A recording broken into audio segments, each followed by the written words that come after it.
दोस्तों, सबसे पहले तो सभी लोगों को नमस्कार। मैं कृष्णाकांत। जब भी कोई कंपटीशन होता है या फिर प्रतियोगिता होता है तो उसमें दो चीज होती है। या तो आप शुरू में बड़ी बड़ी डींगे हाँक लीजिए, बड़ी बड़ी बातें कर लीजिए, और नहीं तो उस कंपटीशन के लिए आप एकदम शांतिपूर्वक आप तैयारी कीजिए और प्रतियोगिता देने के बाद आप रिजल्ट अच्छा पा लीजिए। यही दो काम हो सकता है। और एक केवल व्यक्तियों के ऊपर लागू नहीं होता है, ये देश के कंपटीशन के ऊपर भी लागू होता है। अभी आप लोगों को पता होना चाहिए कि पूरे विश्व में परमाणु परीक्षण की होड़ लगी हुई है और सभी देश अपनी अपनी बातें कर रहा है कि मैं परमाणु परीक्षण करूंगा, मैं करूंगा, मैं परमाणु परीक्षण करूंगा। और इसमें जो अमेरिका जो क्या था पहले कि वो बातें कम करता था और काम ज्यादा करता था। और आपको बता दूं कि जब आप बातें कम करोगे और काम ज्यादा करोगे तो जब फिर उसके बाद जब आप बातें करोगे तो आपकी बातों को लोग सुनेंगे, सीरियस लेंगे और आप कम बोलेंगे भी क्योंकि आपको सॉलिड बोलना रहेगा। लेकिन जब आप बात करने में आ जाओगे और केवल आप बातें करोगे कि मेरे पास ये है, मेरे पास वो है, मेरे पास तोप है, तलवार है, बम है, तो क्या होगा? लोग आपकी बातों को सुनना धीरे धीरे बंद कर देंगे। और जब आप केवल बातों में फंसे रह जाएंगे तो आप अपने काम पर ध्यान नहीं दे पाएंगे। केवल बातें करेंगे कि मेरे पास ये है, वो है, बम है, तलवार है, तोप है, तो क्या होगा? अब अपनी जाहिर सी बात है कि जब आप केवल बातें में फंस जाएंगे तो आप अपने कामों पर ध्यान नहीं दे पाएंगे। और यही हाल अभी अमेरिका का हुआ। परमाणु परीक्षण की होड़ में जो अमेरिका है, जो परमाणु परीक्षण को लेकर के बड़े बड़े बयान देता है, वो बयान में फंसे रह गया। लेकिन चाइना जो है वो शांतिपूर्वक अपना काम करते गया और 2020 से लेकर 2025 तक उसके पास 136 परमाणु ठिकाने हैं।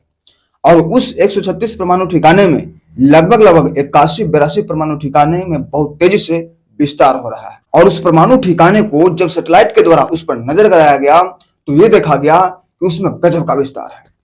और बात यहीं तक नहीं थी, चीन का जो भी परमाणु वाला क्षेत्र है जहां पर रिसर्च होता है, हाई लेवल का रिसर्च, वहां पर लगभग 2 करोड़ वर्ग फुट की जो जमीन है वहां पर नए नए निर्माण देखे गए, नए नए भवनों के निर्माण हो गए और नए नए अलग अलग जो सेंटर्स है उसमें अलग टाइप का अपग्रेडेड देखा गया, अपग्रेड किया गया। और ये सब के सब सैटेलाइट का जो इमेज है वो सबसे लोगों को मिला।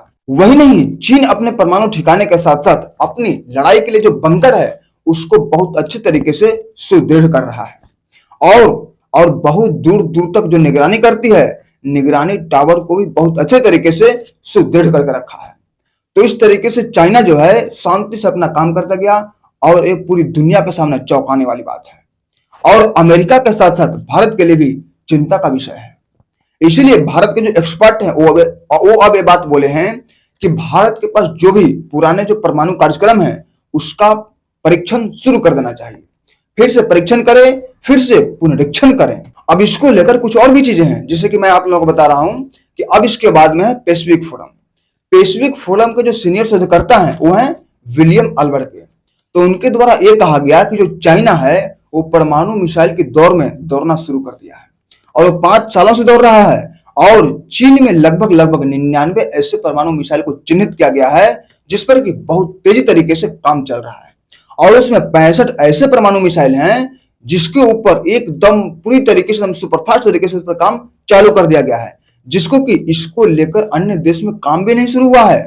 और आपको बता दूं कि इसके लिए रॉकेट फोर्स यूनिट जो चाइना का जो कार्यक्रम है पूरे के पूरे कार्यक्रम को देखती है। और उसके बाद में जो चाइना का जो बैलिस्टिक मिसाइल का जो कार्यक्रम है वो देखती है। और ये भारत और अमेरिका के लिए चिंता का विषय है। और जैसा कि हमने पहले बताया आपको कि जो भारत के एक्सपर्ट हैं वो बार बार इस बात को बोल रहे हैं कि भारत के पास जो भी पुराने जो परमाणु हथियार है उसका अपग्रेडेशन शुरू कर देना चाहिए। और इसको लेकर अमेरिका को जैसे ही ये बात पता चला तो अमेरिकी जो राष्ट्रपति हैं वो अपने परमाणु संबंधित जो अधिकारी हैं उनको साफ निर्देश जारी कर दिया कि आप अपने काम में तेजी लाइए और आप इस काम को करके दिखाइए। अगर हम लोग चीन और अमेरिका का परमाणु मिसाइल या फिर परमाणु भंडार जो है अगर इसको लेकर के अगर तुलनात्मक अध्ययन करें, तुलनात्मक अगर स्टडी करें, एनालिसिस करें तो हम लोग ये पाएंगे।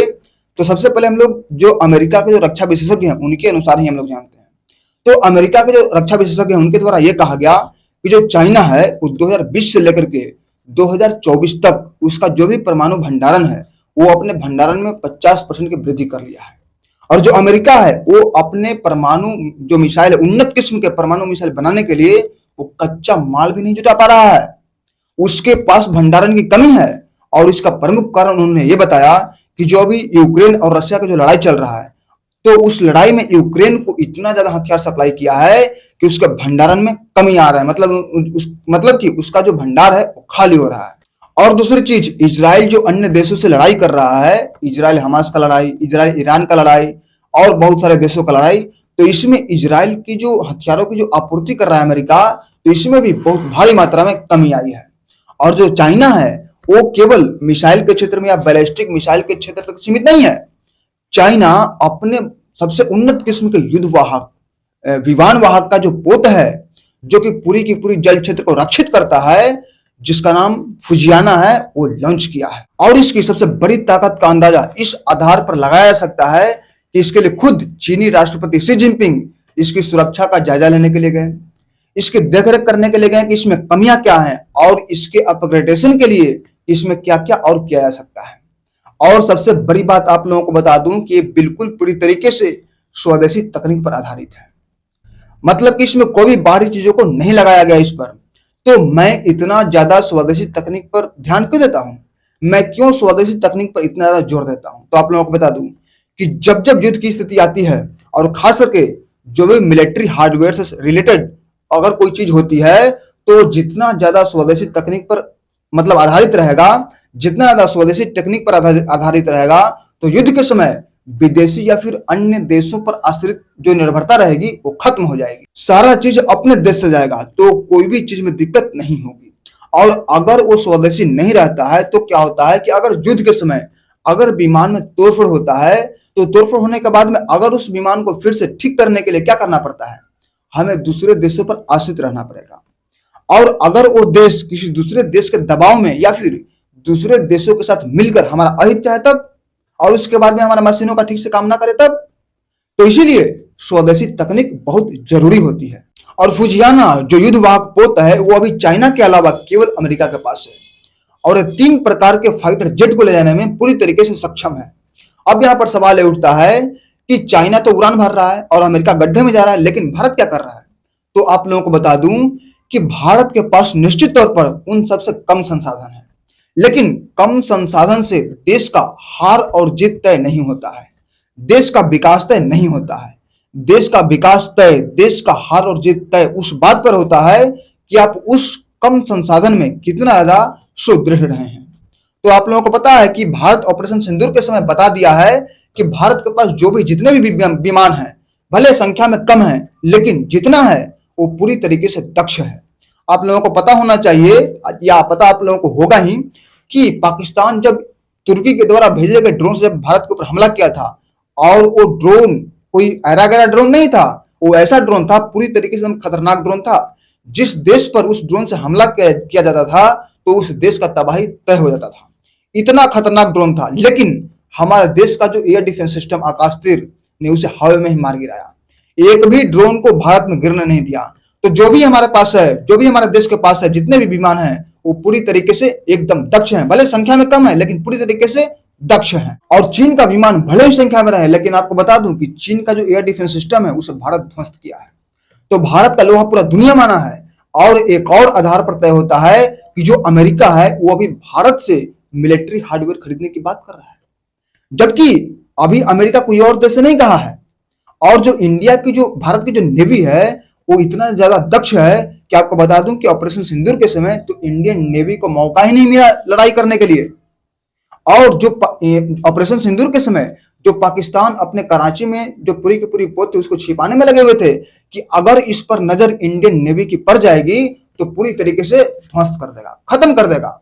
और हमारे देश की जो नेवी है उसकी दक्षता का अंदाजा इस आधार पर लगाया जा सकता है कि आपको पता होना चाहिए कि ब्रिटेन सहित 35 देशों के नेवी को इंडियन नेवी ट्रेनिंग दे रहे हैं। और यहां तक कि ब्रिटेन जो है भारत के नेवी से रिक्वेस्ट किए हैं कि आप हमारे नेवी को ट्रेंड करिए। तो इस तरीके से देखा जाए तो हमारी स्थिति संसाधन में कम जरूर है, लेकिन हम कोई पीछे नहीं है। और यहां पर अभी इस वक्त सबसे ज्यादा सोचने की आवश्यकता अमेरिका को है, क्योंकि अमेरिका भी बहुत बड़ी बड़ी बातें कर चुका है और अमेरिका बहुत सारे देशों में अपना क्षेत्र फैला करके रखा है। तो अगर अमेरिका इसमें अपने आप को अपग्रेड नहीं किया तो अमेरिका का वही हाल होगा जो हाल सेकेंड वर्ल्ड वॉर के समय ब्रिटेन का हुआ था। इस सभी देशों को छोड़ना पड़ गया था, सभी देशों को आजाद करना पड़ गया था, क्योंकि वो खुद अपने आप को संभाल नहीं पा रहा था। तो दोस्तों, ये जो जानकारी है, ये जो एनालिसिस है, आपको कैसा लगा कमेंट के माध्यम जरूर बताइएगा। तो फिर मिलते हैं एक नए वीडियो में, तब तक के लिए जय हिंद, जय भारत।